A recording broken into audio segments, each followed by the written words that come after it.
Hello and welcome back to the Love Your Dogs podcast. My name is Bre Drake. I am a holistic dog health educator and a certified holistic pet health coach. This podcast is heart-led, real-life, experience-based, and not dry science. I appreciate you all coming back. I know that my setting here looks a little different if you're watching on YouTube. I have been, for the past several episodes, recording up in our loft, up this ladder here, but I decided that I wanted to try recording down here in my domain where I spend most of my time, where Mr. Pine is, the poor guy. He can't climb up that ladder. So he's down here. It just felt right to try things out down here this time around. So here we are. It is a freezing cold day in South Carolina. We got snow overnight. We had snow on the ground for a little bit this morning. I wouldn't say I'm not even business on top. I'm pretty casual today. And I've got, it's not the light is terrible. Here we go. This is a sheepskin hot water bottle holder from East Perry. I love this thing. I'm going to link it in the show notes. They're a wonderful company. I was searching for a non-toxic, natural bed solution for Pine and came across East Perry and ended up talking to the founder of the company and just love what they're doing. And they were kind enough, because they're supportive of my mission and their values align with mine, they were kind enough to extend a discount to me and to anyone listening here and anyone following me on Instagram. And that code is TailsWell15 if you want to grab some East Perry sheepskin products. They're incredible. And their products the sheepskin is a byproduct of sheep that are already killed for meat consumption over in Eastern Europe. So just a great way to honor the whole animal by using every piece and giving our dogs and ourselves some natural heirlooms in our home that aren't full of synthetic materials and microplastics that could eventually end up in landfills for centuries. So there's my little 2 cents on that. This is keeping me warm and cozy. And today I have a topic that I really like that I have been just chomping at the bit to get to. I've tried to go sequentially in the decisions I've made for Pine, and I wanted to hopefully catch up to what I'm going through in my day-to-day life, like get to a current place, and we're getting there. Today I'm going to talk about flea and tick prevention, but mostly on the flea side because I have got some really juicy firsthand experience with fleas that will probably go against a lot of what you've heard or read in a holistic sense on flea prevention and managing fleas. First, I'd like to just go ahead and share a little bit of the honest, ugly truth about flea and tick prevention. And that is that conventional meds, as much as we hate them, as much as we know that they're poison, if convenience was the only metric, then the conventional prevention wins every time. If convenience and effectiveness were the only metrics, it would win because they are so effective. They are the only method that is going to guarantee that your dog does not have fleas and ticks. It works really well. One chew once every 3 months or once a month for some, and now there's injectables that last 6 months and 12 months, which are just terrible. But yeah, it's just one dose for a long period of time. Pests die, you never see them. It's easy, it's predictable, it's almost guaranteed. It's a no-brainer. I know why so many of us turn to that. And not only because it's convenient, but because that is what is presented as the only option in our veterinary clinics. Most of the time you go into the vet and they are just selling what's available there. And they're telling you, yeah, fleas are dangerous. Your dog can get tapeworms. Your dog can get itchy and inflamed. Your dog may experience anemia, which is true in very extreme cases. They scare you with Lyme disease, with ticks and other tick-borne illnesses. So it's very easy to sell you on the fact that you don't want fleas and ticks on your dog, and here's the solution. You give them these once every 3 months, you'll never see them. So it's a very easy sell. They have figured it out. But, as you know, nothing works without a cost. All of these meds include neurotoxic pesticides, insecticides, so they're neurotoxic by design. Your dog basically becomes the delivery system of these poisons. So your dog ingests it. It's absorbed through your dog's skin if you're applying a topical, or it's injected into your dog. And then your dog is walking around for months on end with neurotoxic pesticides circulating in their bloodstream so that when a flea or a tick should bite them, they die and you never have to see them or deal with them.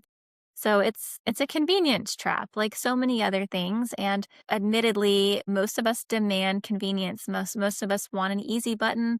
And big companies have figured that out. The veterinary system has figured that out, and they want happy customers. So when you come in and say, I don't want to see fleas and ticks on my dog, they're like, here, take this box home, give one chew every 3 months, easy as can be. It makes for fast appointments. It makes for very visible results. It's really easy to communicate, easy to figure out, super simple, so super standard.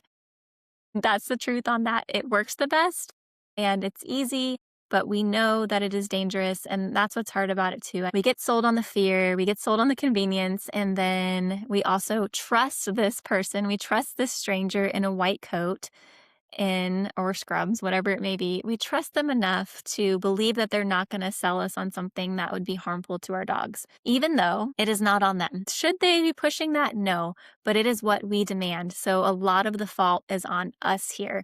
It is what we demand. These companies are meeting a consumer demand. Vets are meeting their patients' demands, which is to not see fleas and ticks. And we aren't doing our due diligence because the warnings are on the boxes themselves. Even if the warnings weren't there are ingredients lists, and we have at our fingertips computers and phones where we could look up what these ingredients are. We could find that they are not approved for safe use in humans. So that alone, by my standards, tells me, if it's not safe for use in humans, it is not safe for my dog. And there's a lot of things that are safe for humans that I still wouldn't give my dog. So if they're saying it's unsafe for use in humans, that's how you know it's really bad. And that goes back to this outdated way of thinking that dogs are somehow less than humans, or dogs are just dogs, or dogs should be able to tolerate these types of things better. Not here, not with me, not with a lot of you. If it's not safe for humans, it is not acceptable for dogs either. And I want to go into some of the risks of these drugs if you don't know already. So, because these drugs are neurotoxic in nature, they can cause things like seizures and tremors, ataxia, behavior changes, liver burden, neurological side effects, which are listed on the labels, and cumulative exposure over the years is what really kind of tips our dogs into more severe side effects. I remember our older golden Anne started having head tremors later in life, probably around 7, 8 years old. She started having this visible head tremor, which I didn't attribute to a neurological thing right away. But then the pieces started to fall into place. I'm like, oh yeah, she's got some kind of neurological thing going on. And then probably around 10, 11 years old, she started having full-blown seizures. And they were at least quick ones. It never got to a point where we had to take her to an emergency vet, but she would have random seizures where her back legs would pedal. She would be very scared, and they would last about 1 to 2 minutes. And they were random, but they would get closer and closer together. And now, do I have proof that this was the cause? No, but reading the warnings on the labels, and knowing that I had given her those drugs every single month and every 3 months of her life, then it had something to do with it. So some dogs don't react loudly. I know when I just gave you that list, behavior changes was on there. So even though it usually takes a long time, long-term use of these drugs for really loud side effects to show up, it doesn't mean that there's not things happening that you can't see. And I think behavior changes could be attributable to that. That would be something that you could pay attention to more after you give those drugs or after it's been a while. So those are some of the risks and some of the truths about the conventional side of things. It's easy, it is effective, but it's not free. It comes at a cost, and it comes at the cost of all of those things I just mentioned. And then there's the holistic side, and I'm going to be 1,000% completely honest here. I'm always honest, so I don't know why I should even have to say that. Oh, the sun angle is terrible. So the most natural, holistic accounts and voices and figures aren't just going to come out and say this out loud, but I am, because I tell the truth and I don't sugarcoat things. Holistic methods are not as effective, especially not standalone. There is no one magic bullet holistic product out there. If there is, you tell me about it, because I have yet to discover it. So holistic methods aren't as effective. You will still see fleas and ticks. It does take effort, it does take time, and it does take a mindset shift. So it has to go from give one thing, one time, every month at a minimum, and I don't see fleas and ticks. You have to shift your mindset to, this is going to be an ongoing management system, not just a one and done. There's nothing in the holistic space, the natural space that exists for preventing fleas and ticks. Fleas and ticks are opportunistic, especially fleas. So it takes a layered approach. And what those layers look like is, gosh, I'm just trying to stay out of the sun if you guys are watching. This is kind of funny. So natural looks like fresh food, low toxin load, keeping inflammation down, with fresh food and low toxin load, less reactive skin, using repellents like essential oil sprays, collars, and topicals, doing manual checks, doing flea combs, doing tick checks daily, having a plan if your dog should get bit by a tick or your dog should get some fleas. So it is very much a management system and not elimination, and certainly not a convenient one and done elimination. So all that being said, I go into a lot more detail on this stuff in that holistic flea and tick support guide, but I want to go into a little bit of what my journey has looked like with pine and specifically with fleas. So, all right, sorry about that. If you're watching on YouTube, you saw that I just had to relocate a little bit because the sun was getting too blinding in my eye. But next, I want to talk about my own lived experience with fleas. So, to make a long story short, starting in July of last year, so sort of at the beginning of summer, we noticed fleas on pine. And it has just been a nonstop journey and learning experience ever since. We have tried everything under the sun. We have tried every essential oil spray that's pre-made. We've tried making them on our own. We've tried diatomaceous earth. We have tried the Wonderside collar, the Earth Animal flea and tick collar. We have tried the Earth Animal daily internal powders. We have tried everything in every single way, switching things up. And it has been impossible. If you live in an area that is truly a high pressure flea area, I honestly don't think that any of those holistic methods actually work to repel fleas. I mentioned this earlier that fleas are opportunistic. If there is a warm body around a dog, they are going to find it and they're going to jump on your dog. No matter how clean your dog is, no matter how healthy your dog is internally, no matter what you've sprayed on them, they're going to jump on your dog because out of everything that I've tried, nothing has reduced the number of fleas that are on pine. And this started happening in July and was still ongoing all summer through fall into winter, even with the temps dropping. They are that resilient of critters. They are opportunistic, they're resilient, they don't die off easy. And I have to tell you that I don't think any of that stuff works if you truly are in a high pressure flea environment. And so I remember I've posted on this before that dogs that are raw fed and have a low toxic load, not vaccinated, they're not as attractive to pests.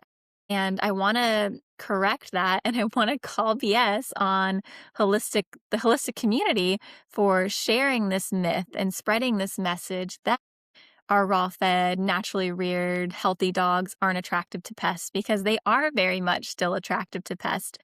What they may have been trying to say is that they are less reactive.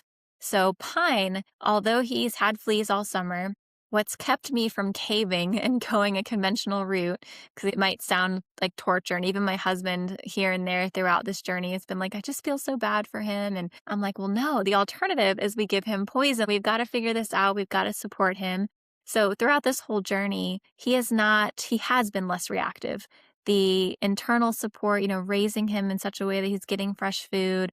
He's got low stress, he's a happy, healthy dog, minimal toxins, no flea and tick meds, no vaccines. The fact that we're raising him that way has made him less reactive. I can say that that is true because he's not had full-blown flea allergy dermatitis, no lost hair. He's not chewing himself raw. He doesn't have super inflamed skin. His skin has looked beautiful most of this time. And he gets itchy, but it comes and goes. It's not all day gnawing, itching, relentlessness. He just has his moments throughout the day, mostly first thing in the morning, mostly after he's been still all night and it's been kind of cool in the bedroom. It seems like that's when the fleas are most active or that's when his system is reacting most. So that has been ongoing and we've Tried all of the repellent things, and when I realized that those weren't working, I said, I know that essential oils aren't necessarily the best thing for dogs, and although they are the much better and safer alternative to flea and tick preventatives, conventional preventatives, essential oils can be overbearing to dogs. And when I first started applying essential oils to Pine as a pup, I made very diluted sprays myself. I would spray them on my hands first and then wipe him down, and even that, the poor guy would just kind of run from me. He didn't like them. So they're overbearing to dogs. So since those methods, those repellents weren't reducing the flea pressure, I decided I'm not even going to put those on him anymore because they don't work. In this situation, in this environment, the flea pressure is too high. They don't work. So I stopped all of that. And the rhythm we found that works the best is to bathe once every 2 weeks to a month. Give a good bath with, I have it here if you're watching, Kin and Kind. Flea and Tick Relief is one that I like. Project Suds makes a good one also, but I use a lot of Kin and Kind. They make a spray as well, but as I just told you, I don't think that stuff works if you're in a high pressure environment. But we found that bathing every 2 weeks or once a month seems to help. But what helps more, because bathing can also be very drying. Skin barrier is extremely important in dealing with fleas. I learned when I was bathing him maybe once a week in the beginning while I was trying to figure this stuff out, we ended up seeing his skin get dry. And then that actually makes the itching and the reactivity worse when you break that sensitive skin barrier. So you want to keep bathing to a minimum. And I know that goes against all of our intuition that, well, what if we just keep bathing them and keep killing the fleas with the shampoo? Well, there's a better alternative to that, and that is called flea combing. You need to be flea combing every day, and I'll get into that. I'll finish with the bathing. So do not overbathe. We overbathed with Pine. He got dry, made things worse. So we stopped bathing entirely for a good 3 months. And what helps tremendously without stripping and the oils from their skin, without breaking that skin barrier, disrupting that skin barrier, is rinses. Just a fresh water rinse, a cool fresh water rinse in the summer can help calm that inflamed skin and help remove any residual flea saliva and flea dirt, which is flea poop, that can all be irritating when it's left behind. At a period of time in the summer, we were rinsing him every single evening to make him comfortable and so that we could get some sleep at night. Because I tell you what, itching is so horrible to deal with in dogs. Itching is actually one of the top reasons that people opt for, elective euthanasia, because dog parents just throw in the towel when their dog is itchy. They've run out of options and they don't want to see their pet suffer anymore. So itching is a real problem. And so we learned that doing those rinses can help to alleviate that itching a lot. And also, this is another Easter egg. I love using herbal rinses. I do a diluted calendula, chamomile, or nettles infusion or tea. Let that cool, strain it, pour it in a squeeze bottle, add some apple cider vinegar, and following up a freshwater rinse with that herbal rinse and working that into the fur, letting it dry on them and leaving it on them does a lot to soothe their skin too. And so it kind of helps not only in this flea situation, but for anyone that's dealing with an itchy dog and doesn't want to resort to steroids. You're working on getting to the root cause of whatever's causing the itchiness. Getting through that itchy period can be hard. So we don't want to overbathe. Remember, it can dry out the skin. So sometimes those freshwater rinses paired with those herbal rinses can really go a long way. I wanted to add that in here. So we figured out that worked. And then flea combing is huge. Flea combing is probably the top holistic method for dealing with fleas. You got a flea comb. And it can't just be once a day or once a week in a high pressure area. We've tried all of the ways, and this seems obvious. But it's a lot to take on at first. When we first started flea combing, it's like, okay, we can do this once a day. But now seeing the cycle, learning, growing, we've learned that just do a quick flea comb every time they come inside from being outside. Every time they're outside, bring them in, do a quick flea comb in the hot spots. For Pine, it's armpits, back of his neck, down his back, base of his tail, and in between his hind legs, a little swipe on the belly. A quick, less than 2-minute flea comb to get any adult fleas off helps tremendously, because the less bite pressure, the less reactive. And for those of you watching, I'm sorry if you're not, here's a flea comb. Very simple. You can get them for very cheap on Amazon. And we have a bowl of soapy water. I just put a little dab of the Kin and Kind shampoo in here with some water.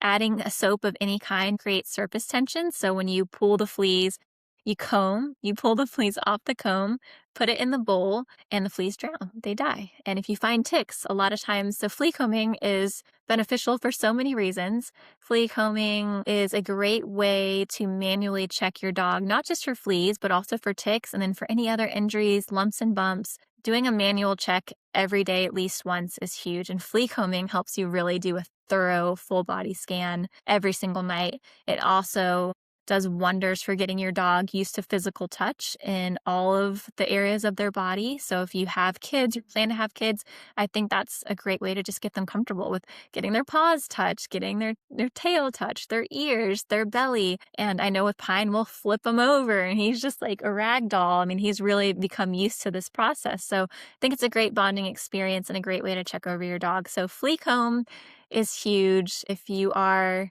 adamant on not breaking and going with conventional meds in a high pressure flea area, a flea comb is how you got to do it. So it is the most manual, tedious process, but once you get in a groove, it's not that bad. Like I said, a quick 2 minutes after every outdoor outing. And if you only go out a few times a day, think about it, it's not that bad. And I always do one after the last potty break at night. That has helped Pine tremendously. So those are some of the key things. I am working on a full-length guide that goes over what I have learned. And it's going to be a guide for those who are in high-pressure flea and tick areas or high-pressure flea areas specifically. And that's going to be most of you that are in the Southeast or in the South in those hot, humid climates, because most of the guidance that's out there and available is written by people who are in states or, in environments where they don't have a lot of flea pressure. The support is very tick heavy and very Lyme fear based. And I've heard it time and time again where fleas get dismissed as being easy to deal with. They're not as much of a problem, but they are very much a challenge. And if you know, if you're listening, you're like, yes, they are hard. So don't worry. I'm working on that because I've learned and grown so much, and I haven't found anything out there that really speaks honestly and transparently about what we can do in those high pressure flea environment. So I'm going to work on that for you guys, I promise. So one other thing I found really helpful on this flea journey with Pine is I look at situations through a wild animal lens. And I thought to myself, wild animals have fleas. A lot of why we have fleas in our own yard is because we've got raccoons and deer and squirrels passing through and dropping flea eggs. So we have the fleas because of them. They have fleas. How do our wild animals handle this? And our wild animals, they do a lot of grooming. They groom each other, so that removes some of the fleas. But more importantly, they don't ever have time to sit and obsess over itching. So they have fleas, but they're not reactive. They don't have time to sit around. They're too worried about predators. They're worried about where they're going to get their next meal. They're not sleeping in the same spots every single night. They're not a reliable, predictable host for fleas. They're not peeing and pooping in the same spots. Our dogs are very predictable. So they make a great host, a great reliable food source where wild animals don't. So they're getting them, but they deal with it better because they're not always fixated on itching. They are moving around a lot more. They're not staying in one place, and they regulate through their lifestyle, basically. What that told me is finally the flea pressure, since it has been frigid cold here in South Carolina by our standards, finally the flea pressure has slowed. But interestingly enough, Pine did have a mild little flare of flea allergy dermatitis on one of his hind legs. He started to lose some fur and had a little bit of irritation and some raised bumps. Immediately after discovering that, the next morning, he had a flare up with his ear where he was having some discharge. It smelled a little bit yeasty. He was shaking his head a little bit. So all of that told me that, okay, clearly this is burdening his system more than I even realized. And that was a wake-up call. Like we gotta improve our system. And that's where I really fine-tune things, especially with the flea comb. And I already talked about that, but that was one of the things we fine-tuned to help, because I was at a moment where I was thinking, I am going to cave and do something conventional. And I'll talk about what that is. But instead of doing that, we upped the flea combing, and I looked at him through that wild animal lens, and I said, okay, every time, because he was the flea pressure was going down, so obviously he didn't have as many bites, but he was still kind of stuck in this inflammation loop, this habitual pattern of just going all out itchy first thing every morning. I need to help him through these little episodes break this habit. So what I started doing based on what I learned through the wild animal lens is I started to redirect and occupy him with something else. So first thing, while I was getting dressed, brushing my teeth, getting ready to go outside, I had frozen popsicles ready for him. So a popsicle, I'll link it in the show notes, is just a rubber toy and it's a mechanism where you can put a frozen treat inside. I just do, usually it's just frozen raw goat's milk. I'll put it in the treat or in the ball, the popsicle. And I had those ready. So when he wanted to start itching, I could just give that to him and redirect. He could take it out on something else because it's definitely just something neurological going on where he thinks he's got to itch anytime he's sitting still. And that tracks well with what I just told you about the wild animals. So I started redirecting him through that, giving him a little enrichment toy first thing while I was getting myself ready to go take him outside. And then immediately we go outside because when he's outside and he's preoccupied, he's sniffing, he's exploring, he's not sitting around thinking about itching. He's acting like a wild animal. So that has really made a difference too. I've been sticking to that for the past couple of weeks to kind of break that inflammation spiral, the inflammation loop, and that itching, breaking that habit. So let's get back to my almost breaking point, where I almost went with a conventional method instead, or as a backup. So there is something called Capstar, and I talked about it in my holistic flea and tick support guide. It's still a neurotoxic chemical, and it's still not something I would give on the regular, ever recommend. But if you are in a high pressure flea situation like me, and if it got to a point like where it did with Pine, where he was showing those early signs of flea allergy, dermatitis, and having that ear flare up, if he hadn't improved and I couldn't get a handle on that, I would have given him at least one dose of the Capstar to give him 24 hours of relief. So unlike our Brevecto, our NexGard, Simparica Trio, these tablets don't last long. They're very fast acting. You give it to your dog orally. It starts working within 30 minutes and it only lasts 24 hours. And when I first started researching it, I thought this seems like a waste of giving them something toxic because you flea comb and you bathe and that kills the adult fleas. But the difference is human error. You're going to miss fleas. They're sneaky. They hide. They move around the body. You're going to miss fleas in the bath. You're going to miss fleas on a flea comb. And you're not bathing, flea combing all day for a full 24 hours, where this tablet acts for 24 hours, killing any adult flea that bites your dog. So that makes a huge impact on the flea cycle. It kills all of the adult fleas, meaning it kills any female adult flea that could potentially be laying 50 eggs a day, just one adult flea, yes. So that can make a huge difference in helping you reset, at least giving your dog a full 24 hours of relief. I guess they are getting bit, so the fleas die, but after the fact, it's just giving them some time to recover where they're not dealing with that post-itch irritation. So that's something that I considered. Ordered them. They're in my house, and it makes me sick to my stomach that they're in my house, but I want you to know that it's okay in situations like this to not be 1000% holistic. It's not going to undo everything you've ever done. And being holistic also means knowing when to intervene with the big guns when your dog is struggling, and our dog's quality of life is always going to be of utmost importance. Capstar is a tool that you can keep on hand if you're in a high risk area. And it's also something, say you go on an outing or on vacation and your dog picks up fleas, it's something that can help knock that down immediately before you go home. Fortunately, socially, I know that it could be a problem having a dog that has a few fleas. I was thinking all along, this is manageable for me. I have no problem doing this. I work from home. I get it. I know this is important. So all of this work is worth it. But say I have to go out of town and Pine has to stay in someone else's home who's telling me there's no way your flea-ridden dog is coming in my house. That would be an instance where you could give Capstar before your dog has to go and stay in someone else's home, just to make it easier. Unfortunately, that sucks. And I would rather someone stay here in our home with Pine or find someone who was okay with it and did understand our values and was fine with flea combing. But that's just a worst case scenario. That is an option in situations where you need it. That is less harsh. Big stretch.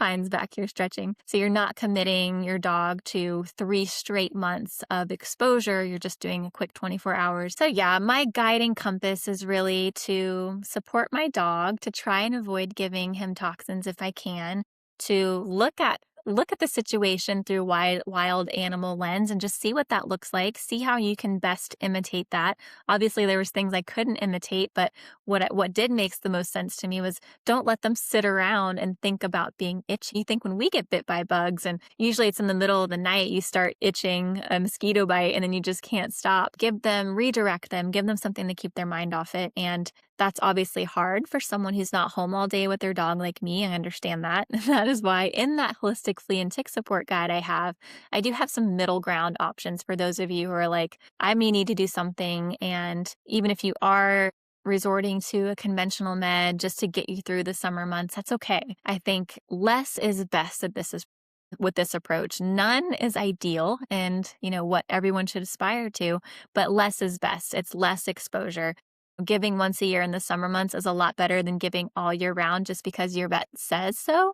And on that note too, just make sure that the risk actually exists where you are. I know when I first stopped giving Anne and Skip their flea and tick meds, I never saw a flea. Never saw a flea on them after, and rarely saw a tick. Sometimes Skip would have a tick crawling on his head because he loved to run around in the woods. But that blew my mind. They weren't even at risk, and all these years I was giving these meds. So think about that too. Do a little experiment. If you're giving your dog conventional meds now, maybe wait a while before you just jump to give them that next one. Don't wait until right when the clock strikes midnight at 3 months. Don't just give it to them just because. Maybe do a little experiment and see, because I'll tell you, I really think that the flea pressure overall is not as bad as we think it is. And it's bad here where I am, but I know where I've lived in the past with Skip and Ann, it wasn't a big deal and I never saw a flea on them. So, and don't stack products. I know I share a lot of products in my holistic flea and tick support guide, and everyone's constantly pushing what spray, what topical, everything that works best for their dog holistically. And it gets overwhelming, not just for our brains, but for our dogs. And I think just do as little as possible. Start with just one thing and slowly layer in other stuff. But supporting the immune system and supporting your dog from the inside out is the best. And I'll quickly talk about the tick thing. Pine does get ticks. And I actually just pulled one off of his head yesterday. That was embedded. It was attached. I had to pull it off. I talked about how the flea comb can catch ticks. Manual checks are key when it comes to ticks. I know we're terrified of tick-borne illness, but our dogs are much stronger and more resilient than you think. And manual checks are going to be the best for tick-borne illness prevention, because the longer a tick is attached, usually it takes about 24 to 48 hours for a tick to transmit that bacteria that would cause the tick-borne illnesses. So the key is to remove them, check them daily, and not let them be on your dog for more than 24 hours. That is the holy grail. Now, of course, you can layer in repellents. I believe our ticks are a lot more sensitive to smell, unlike the fleas. They're a lot more pheromone driven. So I think those can be more effective in at least lightening the tick exposure or lightening the tick pressure and preventing more ticks from being on your dog.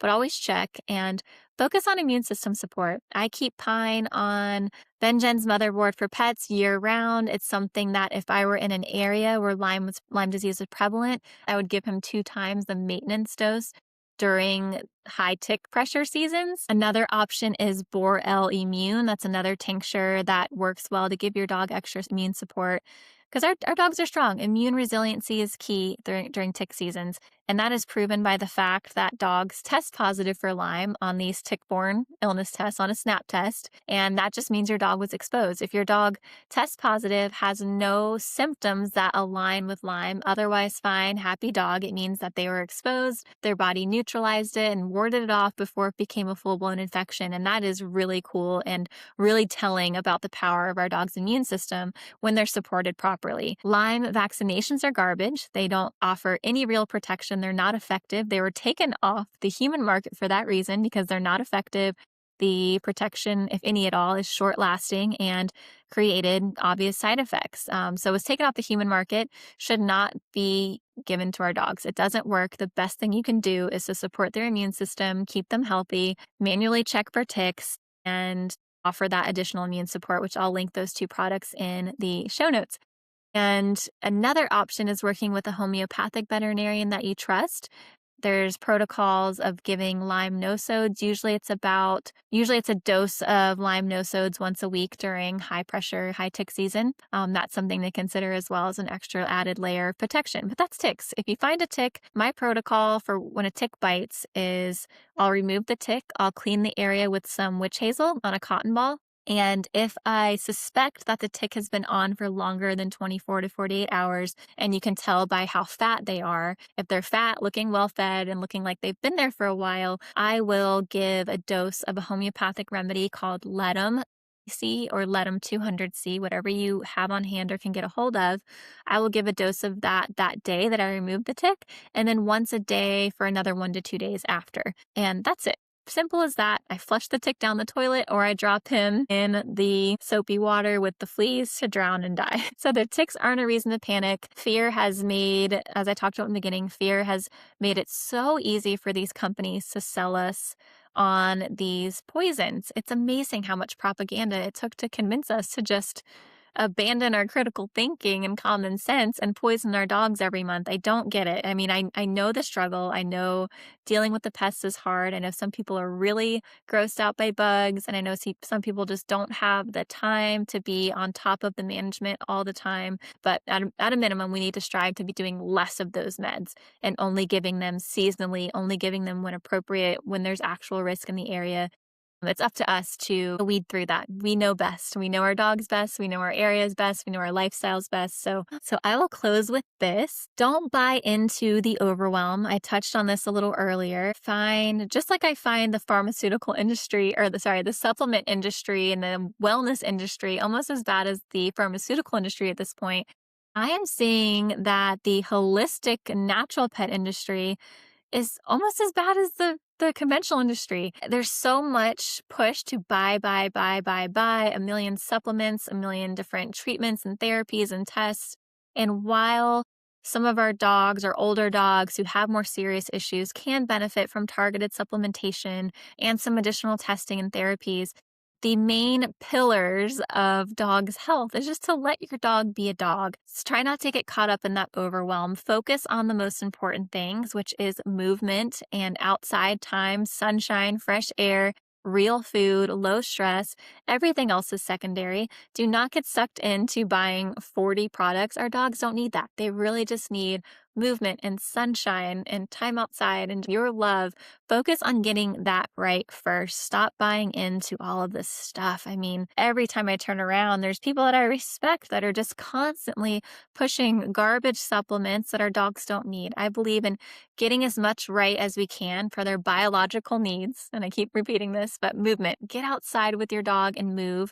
It is good for both of you to get outside moving more. There's days where I am so dang busy and I'm looking at the clock. I don't have time to stop and go take Pine on a 2, 3, 4 mile long walk. But once I get out there, I can't stop. I feel so good. And I know it's good for him. I mean, it's so good for both of us. And that is truly the key. I talk about a lot of things on my page and on this podcast about vaccines and the flea and tick meds and reducing toxins. None of that matters if you're not getting the basics right. And the basics are movement and time outside and reducing stress in our dogs' lives, giving them a job and a purpose, looking at the breed of dog that you have, and within your means, trying to meet their needs as best as possible as a dog of that specific breed.